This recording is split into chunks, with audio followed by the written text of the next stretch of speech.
Hello guys, स्वागत है आपका हमारे YouTube चैनल कॉमर्स एसपी पे।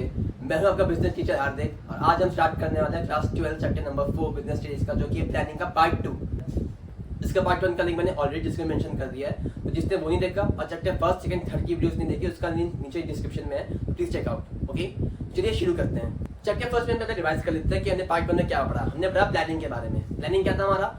एक प्रोसेस था थिंकिंग इन एडवांस। इसको हम एडवांस में सोचते हैं क्या कि what is to be done, क्या करना है, कैसे करना है और कौन करने वाला है। What is to be done, how is to be done, when is to be done and by whom it is to be done. ठीक है, फिर हमने पढ़ा इसके फीचर्स के बारे में कि हमारा प्लानिंग जो है वो एक गोल ओरिएंटेड प्रोसेस है, परवेसिव फंक्शन है, डायनामिक एनवायरनमेंट, डायनामिक भी है हमारा। और क्या पढ़ा? हमने पढ़ा इसकी एडवांटेजेस और डिसएडवांटेजेस के बारे में। आज हम पढ़ने वाले हैं कि इसका प्रोसेस क्या होता है।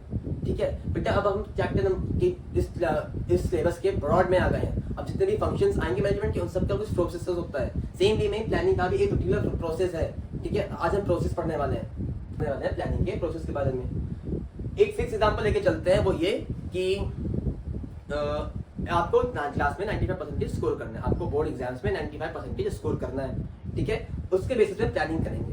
तो पहला क्या है? 95% स्कोर करना है। तो मैंने क्या किया? मैंने टारगेट फिक्स कर दिया। मैंने क्या किया? मैंने टारगेट फिक्स कर दिया अपना। तो क्या है? 95%। ठीक है, पहले स्टेप में क्या हो गया? Setting objective. ऑब्जेक्टिव क्या मतलब? टारगेट, जो क्या है 95% हमें स्कोर करना है।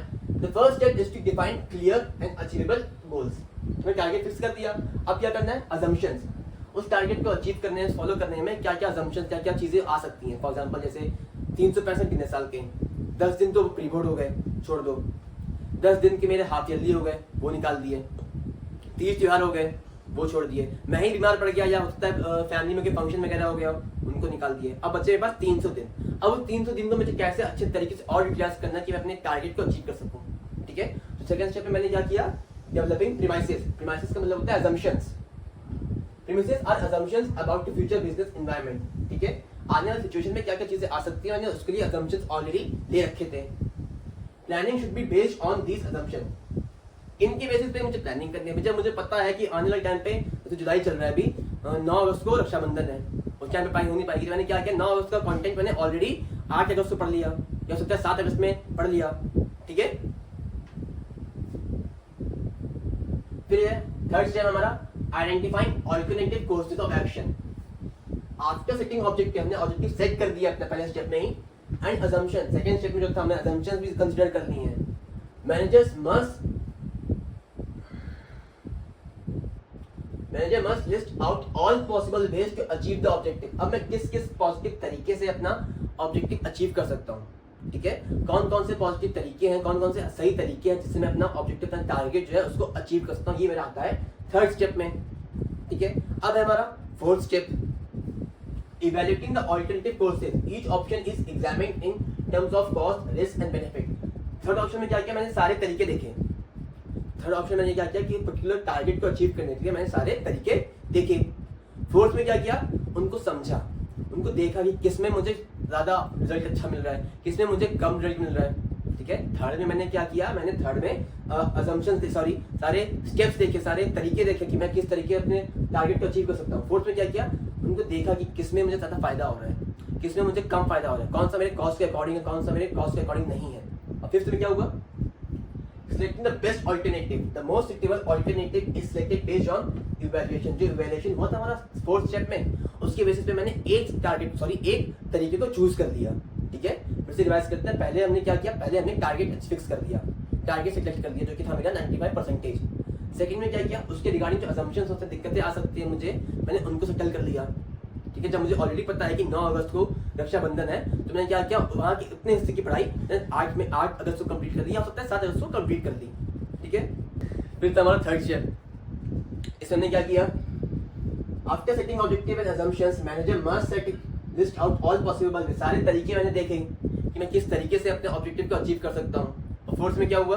फोर्थ में ये कि मैंने सारे तरीके के डिटेल में पढ़ा कि किस तरीके में ज़्यादा एडवांटेज है, किसमें कम नुकसान है, किसमें जो मेरा कॉस्ट के अकॉर्डिंग हो, जो मेरे टाइम के अकॉर्डिंग हो। फिफ्थ में क्या हुआ? उनमें से जो बेस्ट तरीका था मैं उसको चूज करा। फिफ्थ में क्या हुआ? जो बेस्ट तरीका था, जो बेस्ट वे था to achieve my goal, to achieve my target, मैंने उसको चूज किया। ठीक है, और लास्ट आता है हमारा follow up action, monitoring the plan. अब ये सब कुछ हो चुका है, उसको मैं लागू कर दिया, अब मैं चेक कर रहा हूँ कि फॉलो लागू कर दिया जो मैंने, उसको मैं सही तरीके से फॉलो कर भी रहा हूँ कि नहीं। Once the plan is implemented, जो प्लान लागू कर दिया गया है, it must be constantly monitor, हमें इसको कॉन्स्टेंटली रोज रोज चेक करना पड़ेगा कि जो मैंने टारगेट फिक्स करा था उसको प्लान फॉलो करने के लिए मैं प्लान सही से फॉलो कर भी रहा हूँ कि नहीं कर रहा हूँ, एग्जीक्यूट कर भी रहा हूँ एक्टिविटीज के नहीं कर रहा हूँ।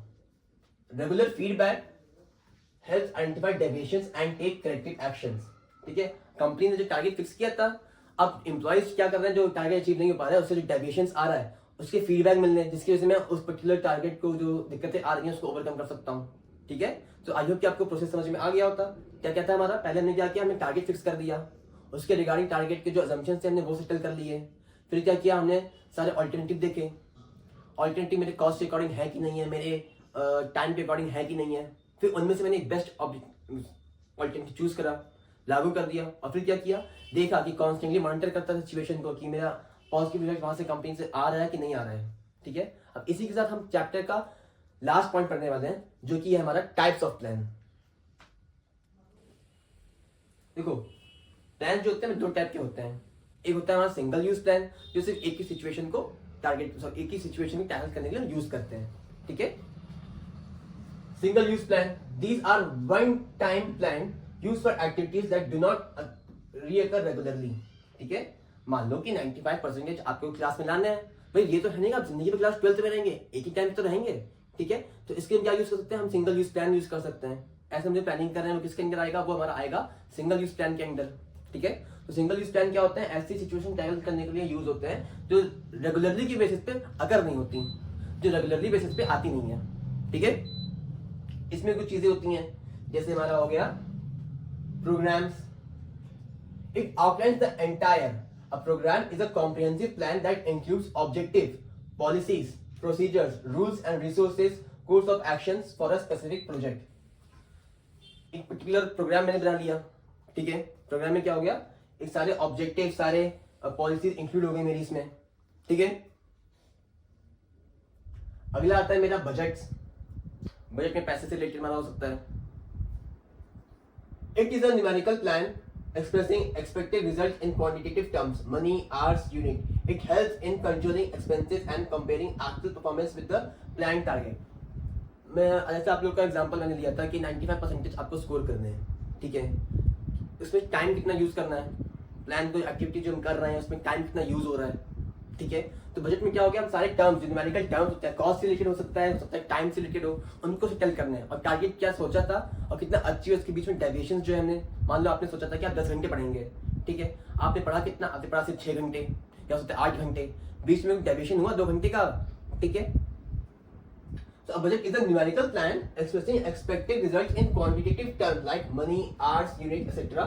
It helps in controlling expenses and comparing actual performance with the planned target. मैंने प्लान कहा था कि मैं 10 घंटे पढ़ूंगा, बट मैंने पढ़ा सिर्फ 10 घंटे, सॉरी 8 घंटे। ठीक है, अगला है हमारा standing plan. Single use plan क्या होते हैं, एक पर्टिकुलर सिचुएशन को यूज करते हैं, एक पर्टिकुलर सिचुएशन को टैकल करने के लिए हम यूज करते हैं, वो भी ऐसी सिचुएशन जो डेली के बेसिस पे आती नहीं है, अकर नहीं करती। इसका अपोजिट क्या हो जाएगा हमारा standing plan. These plans ongoing plans used for activities that occur regularly. ये ऐसी सिचुएशंस को टैकल करने के लिए यूज होते हैं जो डेली बेसिस पे हो सकता है, रेगुलरली की बेसिस पे आती हो। ठीक है, they are reused over time with minor changes. हाँ, इनको हम बार बार यूज करते रहते हैं, बस माइनर चेंजेस जो होते हैं नॉर्मल से कर लेते हैं। ठीक है, इसमें क्या हो जाता है, strategy, objectives, policy, procedure, rule. हाँ, देखो क्वेश्चंस कैसे आते हैं, इसमें एक पर्टिकुलर केस स्टडी आपको दे दी गई होगी। ठीक है, उसके बेसिस को आपको पढ़ना है और कंबाइन कर, सॉरी उसको आपको पढ़ना है और उसके बेसिस पे आपको आंसर करना है कि किस टाइप का प्लान यूज किया गया है। ठीक है, सिंगल यूज प्लान हमारे क्या थे, 2 थे, बजट था, प्रोग्राम था। अब स्टैंडिंग प्लान में क्या है, हमारा पहला है objective, target. Objective are the end result the organization aims to achieve. ये हमारा एंड रिजल्ट है जिसके लिए हम काम कर रहे हैं। मेरा एंड रिजल्ट क्या है, 90, आप लोग का एंड रिजल्ट क्या है कि आप लोग को 95% लेके आना है इस साल। ठीक है, आपका ऑब्जेक्टिव हो गया। Strategy, strategy is a broad long term plan that outlines how to achieve objective in a competitive environment. ठीक है, आपका ऑब्जेक्टिव था कि आपको 95% लेके आना है। अब वो कैसे लेके आना है आप डिसाइड करोगे स्ट्रेटेजी में। ठीक है, आपका ऑब्जेक्टिव क्या था कि आपको 95% लेके आना है, बट आपको 95% कैसे लेके आना है ये आपका आ जाएगा स्ट्रेटेजी में। ठीक है। अगला है हमारा पॉलिसी। अब policy is the general guideline for decision making, उसके रिगार्डिंग आप क्या क्या डिसीजन ले सकते हैं, ठीक है। ऑब्जेक्टिव में क्या किया, हमने टारगेट फिक्स कर दिया अपना कि 95% लेके आना है, वो कैसे लेके आना है ये हमने स्ट्रैटेजी में डिसाइड कर लिया। अब पॉलिसी में क्या करना है कि कौन कौन से तरीके अपना सकते हैं, सही तरीके, ठीक है। बाकी क्या करना अलाउड नहीं, जैसे फॉर एग्जांपल जैसे 95% आपको लेके आने हैं, तो फॉर एग्जांपल एक पॉलिसी ये हो गई कि 95 में पढ़ूंगा, उसके बाद मैं थोड़ा रेस्ट करूंगा, ठीक है। Procedure is a step by step method for handling routine task. पढ़ना है, कैसे पढ़ना है, पर्टिकुलर चैप्टर है, पर्टिकुलर सब्जेक्ट है, उसको कैसे पढ़ना है, वो मेरे प्रोसीजर में आ गया, ठीक है। और लास्ट में मेरा आता है रूल। और rule is a specific statement that tells what must और मस्ट नॉट बी डन। मतलब ऐसी चीजें आपको पता ही होगा कि ऐसी चीजें जो मुझे करनी है और ऐसी चीजें मुझे नहीं करनी। फॉर एग्जांपल मुझे ऐसे रिवीजन में सॉरी आप लोग टारगेट है 95% का, जिन्हें ऑल चैप्टर पढ़ा है, ठीक है। रूल क्या हो गया कि थॉरो रिवीजन करना है, ठीक है, सही तरीके से पढ़ना है। और जो क्या नहीं करना है, एंजॉयमेंट अभी तो नहीं करना ऑब्वियसली, ठीक है, टाइम वेस्ट नहीं करना है, ठीक है। तो इसी के साथ हमारा चैप्टर खत्म होता है, ठीक है। आई होप कि आपकी वीडियो पसंद आई हो। चैप्टर नंबर 1, 2 और 3 की जो लिंक है मैंने उसका ऑलरेडी डिस्क्रिप्शन मेंशन कर दिया है। इस वीडियो का पार्ट 1 भी मैंने ऑलरेडी मेंशन कर दिया है, ठीक है, तो उसको भी चेकआउट कर लीजिएगा। तो तब तक के लिए आप वीडियो को लाइक कर दीजिए और चैनल को सब्सक्राइब कर दीजिए।